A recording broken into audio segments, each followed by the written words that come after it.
Muy buenas familia, estamos aquí con otro texto de latín. Hoy nos salimos un poco del camino habitual y en vez de César tenemos el inicio del Ab Urbe Condita de Tito Livio. He quitado dos o tres palabritas, ¿no? Un gerundivo ahí en medio que no quería que os afectase mucho para no coger traumas infantiles y demás.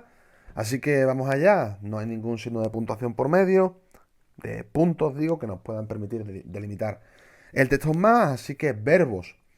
Constat es el primer verbo con el que nos encontramos. Desidencia T de tercera del singular del presente de indicativo activo. Y el otro verbo que nos encontramos es fuerant, NT, tercera del plural. Esto ni se busca en el diccionario. Pluscuamperfecto de indicativo activo. Verbo sum. Dos verbos. Habría que relacionarlos, pero vamos a esperar. ¿De acuerdo? Podríamos pensar que este ed une las dos oraciones, pero aquí, que aquí hay otro ed y podemos sospechar de una correlación. Aquí hay un quia que sí que puede actuar como una conjunción nexo, pero el quia introduce subordinadas causales. Entonces, vamos a esperar, ¿de acuerdo? Vamos a hacer la morfología y una vez hecha la morfología quedará mucho mejor la delimitación oracional. Jam, adverbio, esta palabra ni se busca. Primum, podemos establecerlo como adverbio o también podríamos ponerlo como nominativo singular neutro. Entonces sería complemento predicativo. Pero bueno, yo prefiero ponerlo como adverbio circunstancial y me curo en salud. Omnium de omnis omne, genitivo plural. Satis, nominativo singular. Esto sí que va a ser un complemento predicativo. Troya puede ser nominativo o ablativo. Vamos a decantarnos por ablativo. Y nos decantamos por ablativo porque al lado está capta, que es un participio de perfecto en ablativo singular. Y esto tiene que hacer estallar todas nuestras alarmas. In, preposición de acusativo. Queteros es un adjetivo, acusativo plural. Y aquí viene, para mí, el gran marrón del texto. Sequitum es un participio de perfecto, del verbo saevio, que significa mostrarse cruel. Está en neutro, es tema de supino tal cual, pero es que al lado tenemos ese, que es el infinitivo de sum. Entonces esto lo que es un infinitivo de perfecto en voz pasiva. Cuidado con esto. Es un infinitivo rarísimo. Pero rarísimo. Bueno, selectividad no va a salir. Seguro, vamos.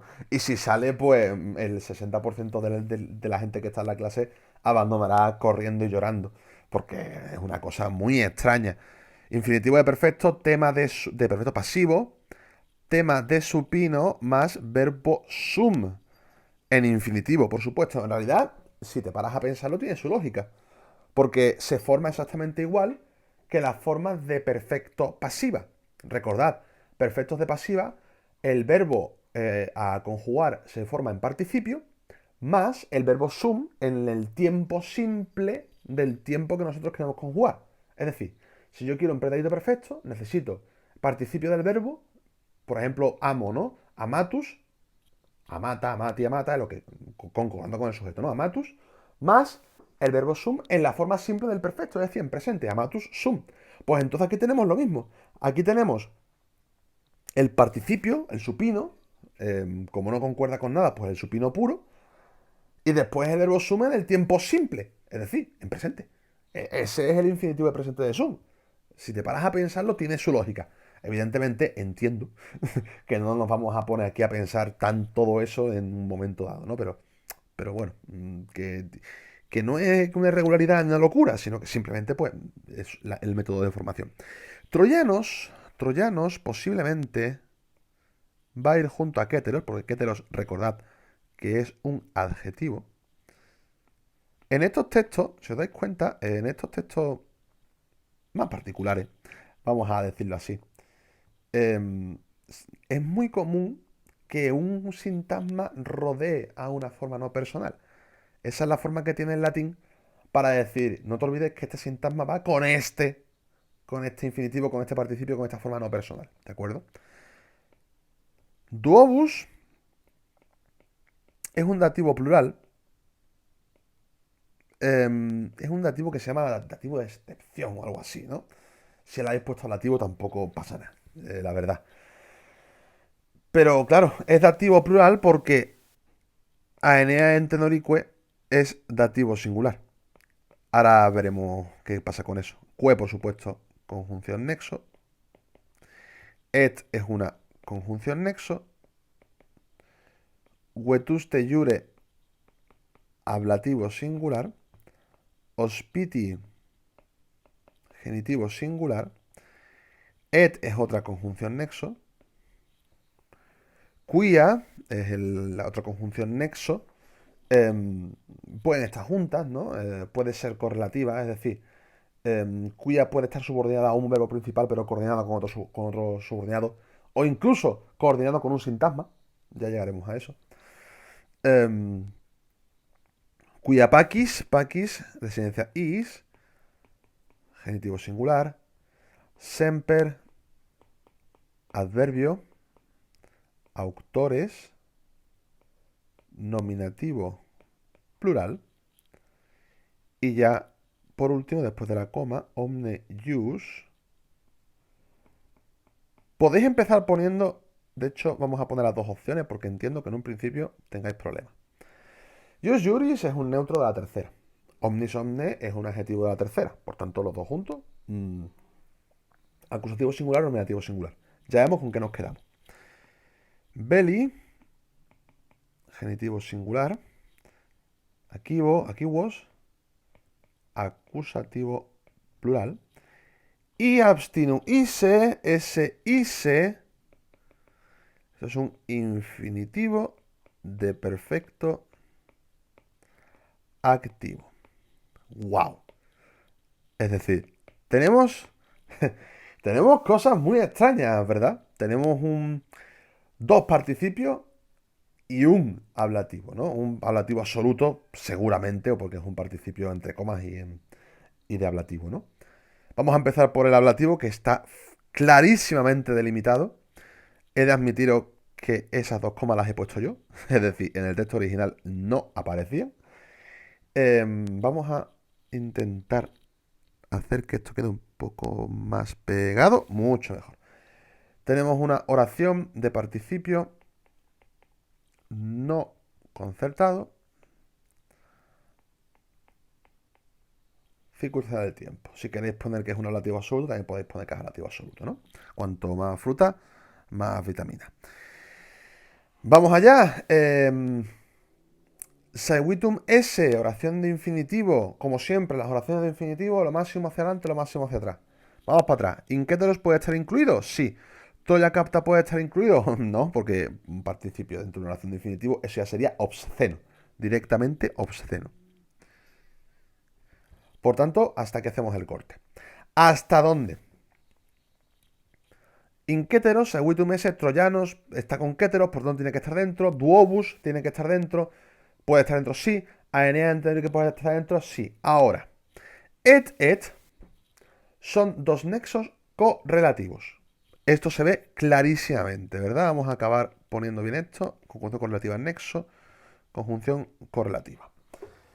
Por tanto, este primer et es, entre comillas, como si no existiese. ¿De acuerdo? Por tanto, a este et, a efectos de hasta dónde llega la oración de participio, no hay que echarle cuenta.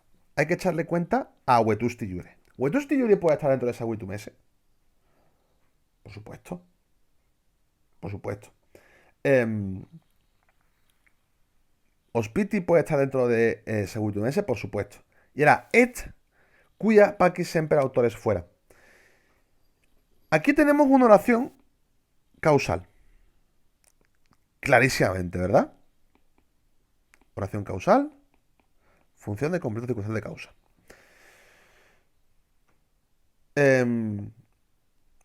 Pero si os dais cuenta, esta oración causal está coordinada, que casi borro el pero creo que se entiende, ¿no? Está coordinada con vetuste iure.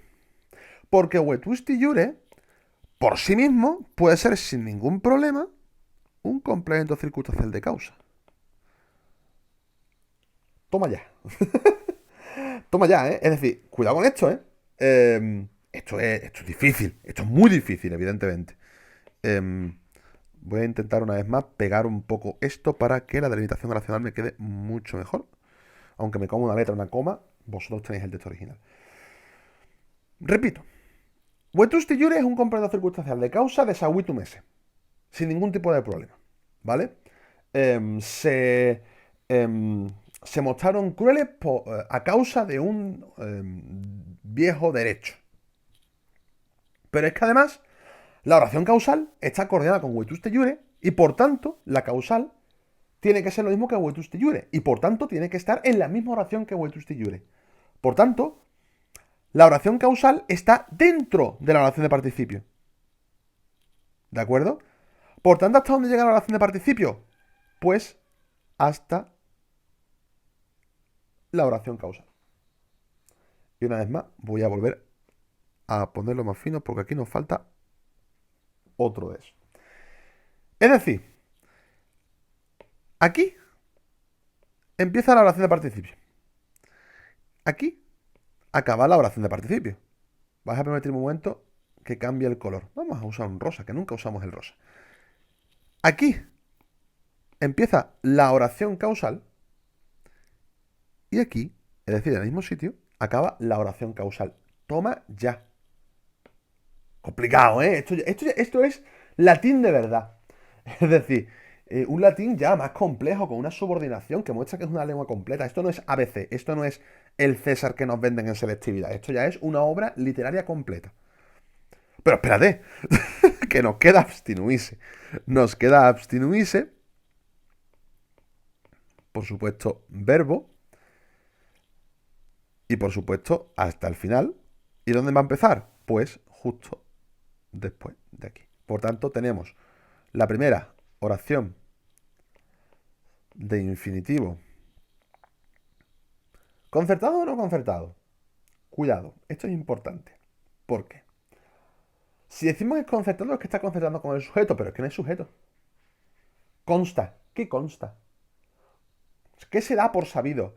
Pues se da por sabido que... Por tanto, esto es, mis queridas amigas, una oración de infinitivo no concertada, pero es que encima función sintáctica de sujeto. Toma ya. Toma ya. Estamos, creo que es la primera vez que sale en clase. Es una oración de infinitivo que funciona como sujeto. Impresionante, ¿verdad? Pensabais que no ibas a verla nunca, pero aquí la tenéis. Pero es que espérate, por supuesto, hasta fuera, ¿no? Pero es que la segunda oración de infinitivo también tiene que ser de sujeto. Porque las dos están justapuestas entre sí. Tengo mucha curiosidad a ver cómo hacéis este texto. Muchísima, de verdad. Es decir, la oración principal es esto. Esto es la oración principal. El resto, subordinación. Pura y dura. Daos cuenta. Esto es latín, señoritas y señoritos. Esto es latín. Esto es latín. Es decir, subordinación a tope, cosas extrañas. Por supuesto, el sujeto iría dentro de la oración principal, ¿no? Pero creo que se entiende lo que he dicho, ¿no? Ya hemos hecho lo más difícil. ahora tenemos que traducir esto. No es tan difícil, de verdad. Sintaxis. Omnium. Complemento del nombre. Satis. Complemento predicativo. Es un adjetivo que no va con nada. No va a estar sustantivado. Y además, pues va con un verbo que no es copulativo. Troya es el sujeto del ablativo absoluto. Inquéteros troyanos es un circunstancial. Seguitum es el verbo. Duobus ya lo hemos dicho. Aenea antenorique, ojo al truco de magia, está entre comas, no hay verbo y está concordando con duobus. Pero si está en singular, sí, pero es que esto es un singular más un singular, por tanto son dos, por tanto es plural. Entonces, si se cumple todas las condiciones, esto es una aposición. Vetusti iure, circunstancia de causa, hospiti, complemento del nombre, quia pacis, complemento del nombre, semper circunstancial, auctores, atributo, fuerant, verbo, omne jus, ahora lo que hacemos con eso, belli, complemento del nombre, aquivos y abstinuis. Tenemos dos acusativos porque, por supuesto, omne jus no puede ser nominativo porque está dentro de la oración de infinitivo. Por tanto, las oraciones de infinitivo no tienen nominativos por dentro. Tenemos omnijus, tenemos aquivos. Si echamos un vistazo, lo más normal es que los griegos sean el sujeto de la oración de infinitivo y que omnijus sea el complemento directo de la oración de infinitivo. ¡Toma ya! Y hemos conseguido hacer el texto, ¿no? Hemos sobrevivido. Traducimos, empezamos con la oración principal. Vamos a mantener el orden del latín en un principio, ¿vale? Casi siempre. Vamos a empezar con los dos adverbios al principio. Recordad, si un adverbio viene al principio de frase, os aconsejo que mantengáis ese orden, ¿vale? Que después os viene mejor cambiarlo, pues se cambia y ya está, ¿de acuerdo? Jam primum omnium satis constat. Ya, lo primero, omnium, de todo o de todas las cosas. Verbo principal. Consta, satis como suficiente.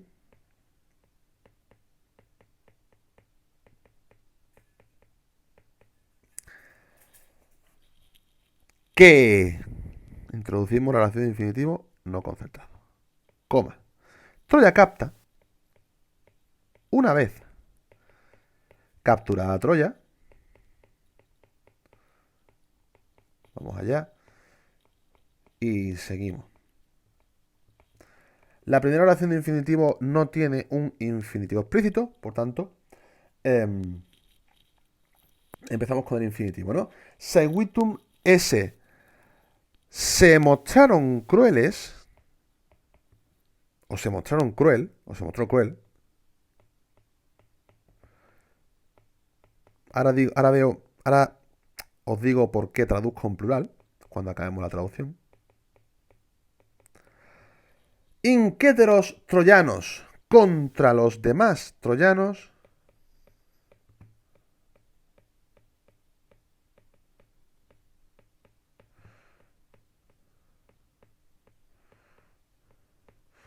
Duobus, excepto dos. Esto creo que os lo he anotado y espero que sí, porque si no tenéis derecho a gritarme. Excepto dos. Coma. Aeneae antenorique. Eneas y Antenor, que son, si recordáis la mitología, dos generales troyanos. Coma. Y aquí sí que hay que traducir el et, por supuesto. Hemos dejado ahí al et un poco a esta. Vamos a recuperarlo, ¿no? Et tanto vetusti iure hospiti por un viejo derecho. ¿Tendré espacio? Es una muy buena pregunta. Hospiti, de hospitalidad. Y ahora el segundo correlativo. Et, como... creo que sí me cabe. Como quia, porque... Pacis semper autores fueran. Semper, siempre. Fueran, habían sido.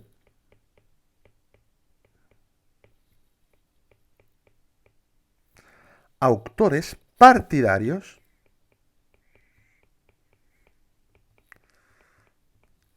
paquis de la paz.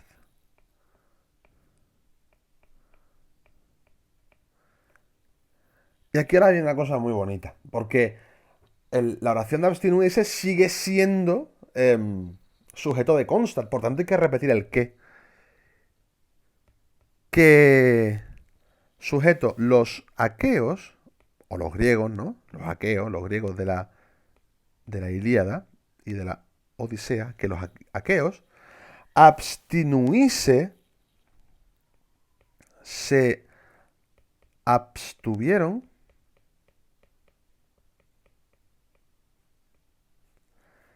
de omne ius belli, todo derecho de guerra. Es decir, ¿qué nos está diciendo el texto? Esto es la introducción, esto es el inicio, es decir, está diciendo lo que él da por sabido antes de empezar su narración. Tito Livio empieza desde la fundación de la ciudad de Roma, pero evidentemente la fundación de la ciudad de Roma tiene su propia historia, su propio mito. Pero Tito Livio no es un mitógrafo, es decir, él no va a contarnos el mito de la fundación de Roma ni el mito de la guerra de Troya. Él pretende ser imparcial, ser histórico, aplicar un método historicista. Por tanto, él recoge el mito, pero también en parte lo interpreta. Y él empieza justo en el final de la guerra de Troya. Pero lo trata muy por encima, no lo trata tan por encima, es decir, es un recurso retórico, ¿no? Se da por sabio esto y esto y esto, pero el esto lo explico, ¿no? Entonces lo que él dice es que satis consta como suficiente, es decir, ya lo sabéis, que una vez capturada Troya, y ahora os digo por qué traduzco el primer infinitivo en plural. Porque el sujeto del primer infinitivo en plural sigue siendo aquivos, solo que aún no ha aparecido. Por tanto, por el sentido de la frase, hay que traducirlo en plural. Evidentemente esto no se puede traducir así en la primera traducción que hagamos. Tenemos que adaptarla al significado general del latín y el español. Es decir, cuando los aqueos capturan Troya, se ceban, es decir, pasan a cuchillo a todos los troyanos, menos a dos. Y esos dos hombres son Eneas y Antenor. Antenor es un personaje menor en esta historia, Eneas, pues, es bastante más importante, ¿no? Por dos razones. Por dos razones. La primera, porque les unía un antiguo juramento de hospitalidad, es decir, Eneas y Antenor habían sido huéspedes o habían acogido huéspedes griegos y tenían una relación mucho más cordial que a lo mejor con otros generales troyanos. Y porque tanto Eneas como Antenor siempre habían sido partidarios, autores de firmar la paz. Aquí es la parte que he quitado, que son dos palabras, es un redendaeque Helenae, es decir, que siempre habían sido partidarios de la paz y de devolver a Helena. Es decir, ellos pensaban que París no había hecho bien y que debía devolver a Helena. Pero es que además de eso, además de pasar a cuchillo a todos los troyanos menos a dos, los griegos se abstuvieron de todo derecho de guerra. Es decir, cuando termina una guerra, cuando termina una conquista, un saqueo, los saqueados, los vencidos, tienen ciertos derechos. Por ejemplo, las mujeres y los niños no suelen ser asesinadas, los ancianos, pues, normalmente sí. Sobre todo por los romanos, porque como no se les podía vender como esclavos, pues lo único que hacían era generar pérdida, por tanto a cuchillo. Pero no hicieron eso los griegos, sino que no respetaron ningún tipo de concordia y ningún tipo de derecho que pudiesen tener esos apresados, ¿no? Solo recordar al hijo del pobre Héctor, pues que acaba, pues, muralla abajo, espachurra contra el suelo, ¿no? Si os dais cuenta, Tito Livio recoge el mito, pero da su propia interpretación. Es decir, recordad que la narración clásica, la típica, la de Virgilio, lo que nos dice es que Eneas huye de Troya, incluso es perseguido por los soldados. Aquí no es que huyese, sino que los aqueos, los griegos, le dan la venia de poder marchar por favores pasados o por su punto de vista durante la guerra. Tito Livio es muy de interpretar el mito, es muy interesante. Él muchas veces, cuando el mito, por ejemplo, la violación de Rea Silvia, ¿no? Por parte de Marte, él siempre da el mito y su opinión. Su opinión, por supuesto, disimulada como si fuese verdad. Algunos dicen que tal, tal, tal. Otros, en cambio, dicen que tal. Y, por supuesto, explica mucho más su opinión que el mito, ¿no? Porque intenta aplicar cierta historiografía. Se le debe dar el valor de que es un autor crítico, en el sentido de que no se cree todo lo que le dicen, intenta racionalizar, ¿no? Y bueno, no me voy más por las ramas, que tendréis otras cosas que hacer. Espero que todo vaya bien. Repasad morfología y nos vemos en el siguiente texto. Abrazos digitales. Hasta luego.